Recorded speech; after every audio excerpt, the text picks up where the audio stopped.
Welcome back to the Citizen channel and our serious and not so serious look back at City 2, Brentford 1. Well, we can't be too disappointed. Top of the league, couple of points clear of Arsenal after their win at that shower of rubbish. Tottenham. Did Tottenham ever beat Arsenal ever? Not very often. I was coming home from Greece and there's a guy with a Tottenham shirt on. I almost said something, but I behaved myself. I didn't say anything anyway. We did what we had to do. Of course, this was match day 4. Season 24-25, so let's have a look at this game. We'll check out, of course, please check out the player ratings feature I've done as well. This is the story of the game. There'll be a Pepsi 11 on the Inter Milan game coming up. I think we played them before, haven't we, a year or two ago? I don't know what, it wasn't a big game, was it? Nothing special about that one, but please check that out. Please, if you are new to the channel, push those subscribe buttons, push the bell notifications, everything City past, present, as long as I can keep going. Of course, I do film and TV stuff. I do have sponsorships available now for the channel. If you want to help me out going forward, memberships, 99p a month, say 95p a month, then 99p a month, and that just helps me going forward, guys. It's wonderful to have your support, and even if it's just a like on this and spreading the word, that's wonderful as well. So please stick with me. I'll mention our sponsors later on before we go, but let's get on with this story of the game. Pepsi 11, yes, changes. I got 7 right to the last game. I was quite happy because when I did my Pepsi 11 for Brentford, of course, I had to do it well in advance because I was going away on my annual holidays. So I got 7. I was quite happy with that, to be honest with you. The 11, Edison, Walker, Stones, Akanji, Lewis, Gundo, Kovacic, De Bruyne, Grealish, Savinho and Haaland. On the bench, some nice welcome backs on there as well. Ortega, Diaz, Doku, Rodri, Bernardo, Gvardiol, Nunes, Foden, and of course McAtee's not getting a chance yet, is he? I'm sure it'll come. We've got a Carabao Cup game coming up soon. I think Mr. McAtee might start that one, but more of that when that happens. As far as they're concerned, the Bees, Brentford, Flecken, Adja, Vandenberg, Pinnock, Collins, Lewis Potter, Norgard, Janelt, Damsgaard, Visa and Mbumo started the game, and they started it much better. I thought City looked very, very sluggish. I was a bit worried about our midfield. It looked a bit leggy to me.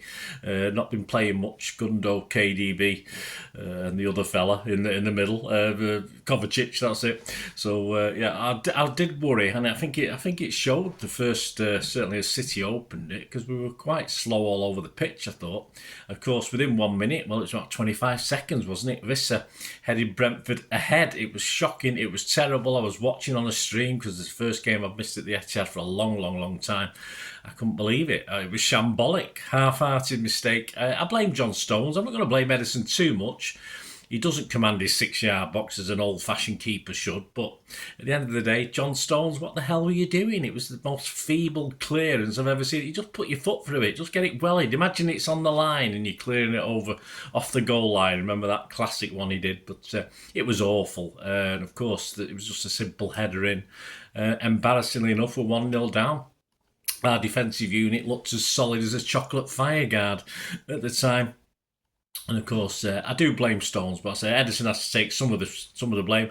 Lewis got a bit of stick for not covering, but I'm not going to give Lewis any stick. If you watched the player ratings show, I think Pep threw old Rico Lewis under the fire, under the bus with this one again, which he has a tendency to do with certain players at certain times. I'm sure Lewis will recover, but we'll talk about that a little bit more. 5 minutes, Mbumo almost had a chance to make it 2-0 to add to our embarrassment, and it was embarrassing. We were very embarrassing, I thought, as a unit, as a football team, that first few minutes. Rico Lewis managed to pick his pocket in the penalty area and stop it. I just thought, just wake up, City. This is Sunday League stuff. It was awful. It really was. 10 minutes, a totally unmarked Nathan Collins forced a save from Edison following a corner. I don't think Edison knew too much about it. Fortunately, it was straight at him. And our zonal defence of seemingly all 10 outfield players, from what I could see, went full hologram on this one. And in reality, 10 minutes, we should be 3-0 down, which was no less than we probably deserved at that state. But we're only 1-0 down, so that's not too bad, is it? 20 minutes, we finally start to move the ball. But we still need a couple of minor deflections to get back into this game. Erling, of course, grabs our equaliser. A deflected shot on the turn. It went off Pinnock, sort of beaten. Whether it would have beat Flecken anyway, I don't think so. I think it's just sort of bamboozled Flecken, who have another great game. He plays very well against us. How about him for a second goalkeeper in years to come? Who knows? And that's his 8th for the season, of course. Assist from KDB, although it obviously took a deflection as well, so it's a glancing blow through the legs of the defender.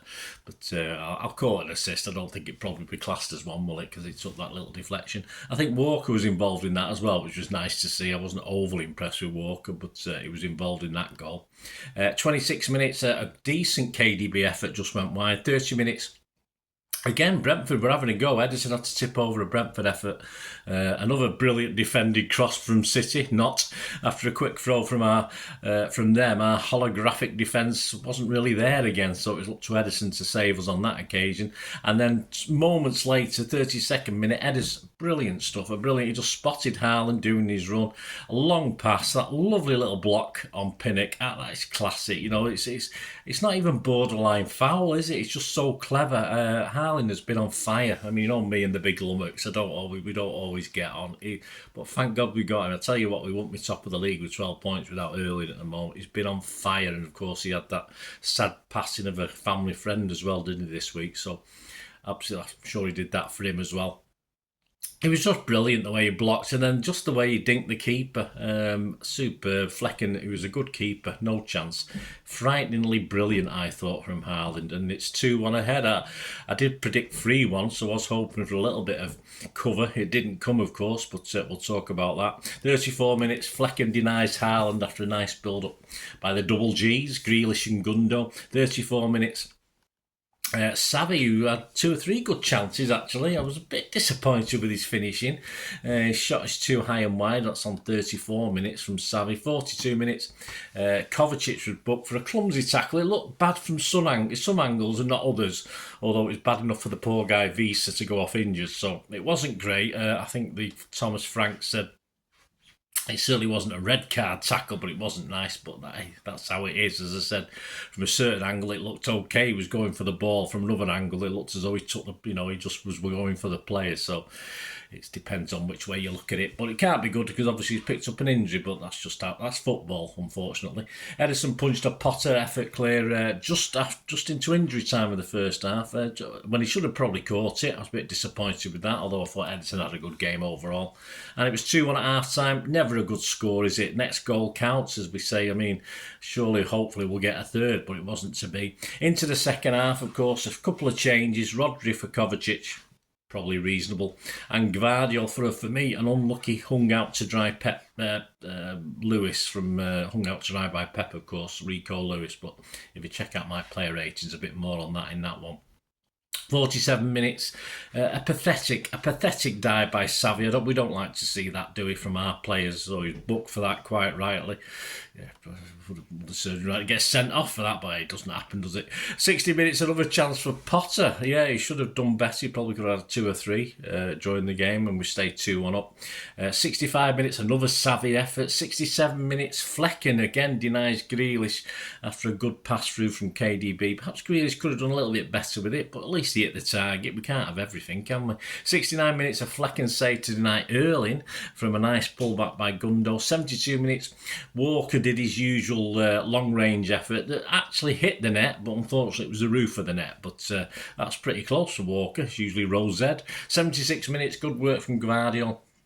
Just went through and through, but his eventual pass through to Savvy sees his effort saved by, that man again, Flecken. 78 minutes, Savvy again, an okay effort, but this time just too high and wide, but at least it looked possible at one stage. 79 minutes, Stones gets a yellow for a professional foul in the Brentford third, but the guy was away. I can't remember his name now, you might do. It's 81 minutes, Erling, so close to his hat-trick, hits the woodwork. I think he had 3 chances. I think City was denied by a flying save from Flecken, and I think he had a shot blocked from Collins as well. I think it all fell too early, and he had 3 chances. but he couldn't have done much more. It's like Pinball Wizard in the 18-yard box, but I don't think Erling did everything right. Just so unlucky not to have a record-breaking hat-trick, of course, but these things don't always pan out, do they? 84 minutes, we have Bernardo on for Grealish and Diaz for Stones. Xavi has time for another effort, and he's going to have to work on his finishing, I think, at the old training ground. But we do hang on for 2-1. I think Brentford had a brief foray up into our half for the last 10 minutes, but there's thankfully nothing else. And of course, 92 minutes just to break the game up. Nunes came on for Xavi, who was holding his hamstring again. He's turned into a little bit of a sick note, Xavi. He's always picking up little knocks every time he plays, which is a bit of a worry for me. I don't like that, but we'll see. XG, it ranges, it's about 1.9 for City to 0.92 for Brentford if you look at various things. XG philosophy, you didn't even do one for City, so I'm not really interested, mate. I've had to get information from elsewhere, not good enough. The stats, City shots 18-7 on target, Brentford 8-5 on target. We had 54% of the possession. At one stage, they had all the possession. We were in the minus figure on that. Passes 538 to their 460. Only an 89% pass accuracy. I thought it'd be lower ours, actually. I thought we'd be in the mid-80s. It looked that bad, but it obviously wasn't. 84% for Bradford. Fouls, 9 by us, 3 by them. Yellows, 3 for us, 1 for them. 1 offside each, and we had 12 corners to their 3. Yeah, they look far more dangerous on their 3 corners, than we did in our 12, that's for sure. City man of the match, I think you've got to give it Haaland. There's a couple of good... certainly second half performances from a couple of the substitutes, but no doubt Haaland deserves it. He won that game for us. Without Haaland, who knows? Couple of the headlines inside pages. The Manchester Evening News. Joe Bray says Guardiola explains why Phil stayed on the bench for the Leeds clash. That's in reference to, first of all, the risk of playing him anyway, which is fair enough, and secondly, the fact of what's to come. We've got big games to come, haven't we? So. And he's just coming back from illness, so yeah, that's logical. It's no big headline, that is it. Erling rated a 9 as far as Simon Bukowski scored, so he was our highest rated score, and Ederson got an 8. He was our second, so I don't disagree with that particularly. And Joe Bray inside said decision to play was all up to Haaland, of course, in reference to the death, sadly, of a close family friend in the family friend of the Haalands in the week. So, yeah, I'm sure he wanted to go out there and score a couple of... It would have been nice to get a hat-trick, wouldn't it, as in memory. But, yeah, I think he'll be happy with his work. The Daily Mail inside, not too much on the Monday paper. Joe Bernstein headlined, Pep's cavalry arrived just as the going gets tough. And, of course, this is reference to a Haaland brace who's pulling us out of the mire at the moment, winning us games. And, of course, the arrival on the pitch of people like Walker, Stones and Gundo and Rodri at half-time. And, of course, we had Phil on the bench as well. So that's the reference to that headline, cavalry arrived just as the going gets tough. So there you go, guys. Hope you enjoyed that. Hopefully back in my routine now. I'm back into... Blighty, all my tans are washed off already. I've only been on 5 minutes. It's shocking. I looked nice and tan when I looked in the mirror when I was on holiday. Now I look all pale and miserable again. But City will keep me happy. So join me for Pepsi 11 for the visit of Inter Milan, of course. Yes, again, wonderful. So that'll be out. I'm recording this on Monday, so that should be out Monday later on Monday tea time. So please. Give that a watch, guys. Spread the word if you can. I say we do have sponsors at the moment. My thanks to PX6505, the little eBay shop where they sell movie posters and DVDs. So check the link for that. And if you do order anything, you will automatically, or if you mention my name, or say Bernard sent me, you'll get 10% refund of whatever you order cost is as well. So give them your support, P6505, as they support the channel. And if you're interested in supporting the channel or this, the film and TV channel, or both, it doesn't matter, either or, just get in touch, guys, through one of my socials, which should be on screen as well.